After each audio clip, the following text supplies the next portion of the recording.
Praise lord. మీ అందరికీ దేవుని నామమున వందనాలు. బాగున్నారా? ఈరోజు దానికి వాగ్దానం తప్పక మీ జీవితం నెరవేరాలని ప్రభుకి ప్రార్థన చేస్తున్నాను. మీరు ప్రార్థన చేయండి. దేవా, మేము నీ ఆలయమునందు నీ కృపను ధ్యానించుతిమి. కీర్తనల గ్రంథం 48వ అధ్యాయం 9వ వచనం. దేవుడి ఉదయకాల సమయంలో నేరుగా నీతో మాట్లాడుతున్న మాట, ఇక్కడ భక్తుడి ద్వారా అంటున్న మాట. భక్తుడు అంటున్నాడు, మేము నీ ఆలయం నందు నీ కృపను ధ్యానించితిమి అని చెప్పడం ప్రారంభిస్తూ ఉన్నాడు. నేరుగా ఈ ఉదయకాల సమయంలో నీ జ్ఞాపకం చేస్తూ అంటున్నాడు, నీవు దేవుని సన్నిధికి వెళ్ళడానికి సిద్ధపడుతున్నావా? నీవు ప్రభు సన్నిధిలో ఉండడానికి ఇష్టపడుతున్నావా? ఈ ఆదివారం రోజున పునరుద్ధాన దినమునందున ప్రభుని కనపరచడానికి నువ్వు సిద్ధపడుతున్నావా?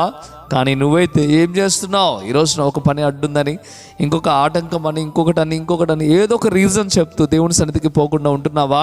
అయితే దేవుడు నేరుగా నీతో మాట్లాడటం ప్రారంభిస్తున్నాడు.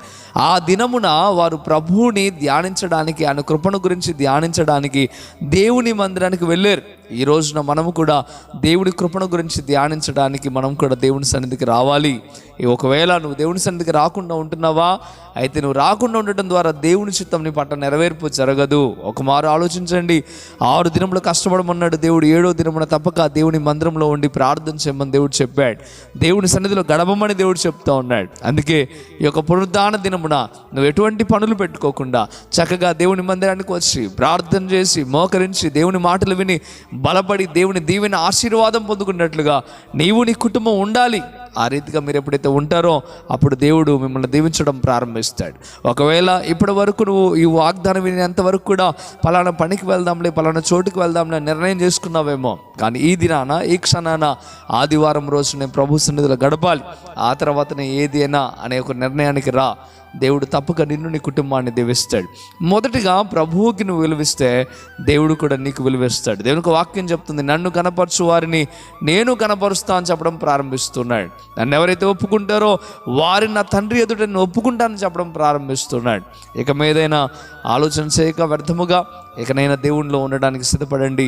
ఈ ఆదివారం సమయం కుటుంబ సమేతముగా దేవుని మందిరానికి రండి. ప్రభు మిమ్మల్ని, మీ కుటుంబాలను దీవించునుగాక. ఆమేన్. ప్రార్థన చేద్దామా? ప్రార్థన. పరిశుద్ధుడా, వందనాలు ప్రభువా. ఈ ఉదయకాల సమయంలో తేటగా మీరు మాట్లాడారు. ఈ పునరుద్ధాన దినమున ప్రభువా నీ సన్నిధిలో గడపడానికి నేను బిడ్డలను ప్రోత్సహించారు. అందును బట్టి వందనాలు అయ్యా. భక్తుడు ఏ రీతిగా అయితే ప్రభువా అయా నీ కృపణ గురించి ధ్యానం చేశారు మందిరంలో, అలాంటి అనుభవాలు ప్రతి బిడ్డకు దయచేయండి. కృపా కనికరం చేత నింపండి. ఏ బిడ్డలు ఇరుకులో ఉన్నారో, ఇబ్బందులో ఉన్నారో ప్రభువా వారందరి పక్షాన మీరు ఆజ్యమాడండి. మీరు తోడుగా నేడుగా ఉండండి అయా. వారి పక్షాన మీరు విజయమును దయచేయండి ప్రభువా. మీకు వందనాలు. ప్రతి ఒక్క బిడ్డలను దీవించి ఆస్వాదించండి. ఈ వాగ్దానం వింటున్న వారందరి పట్ల మీ చిత్తము నెరవేర్పు జరుగునుగాక. మీరే బలపరిచి, స్థిరపరిచి, మేలు చేయమని, కనికరించమని యేసయ్య నామములో మిక్కిలి బతిమలాడి వేడుకుంటున్నాము తండ్రి. ఆమేన్, ఆమేన్. ప్రియమైన బిడ్డలారా, ఈ వాగ్దానం ద్వారా దేవుడు మీతో మాట్లాడినట్టయితే తప్పక వీడియోని లైక్ చేయండి.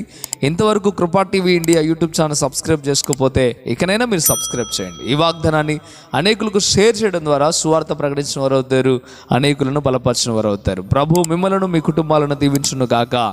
ఆమేన్. God bless you.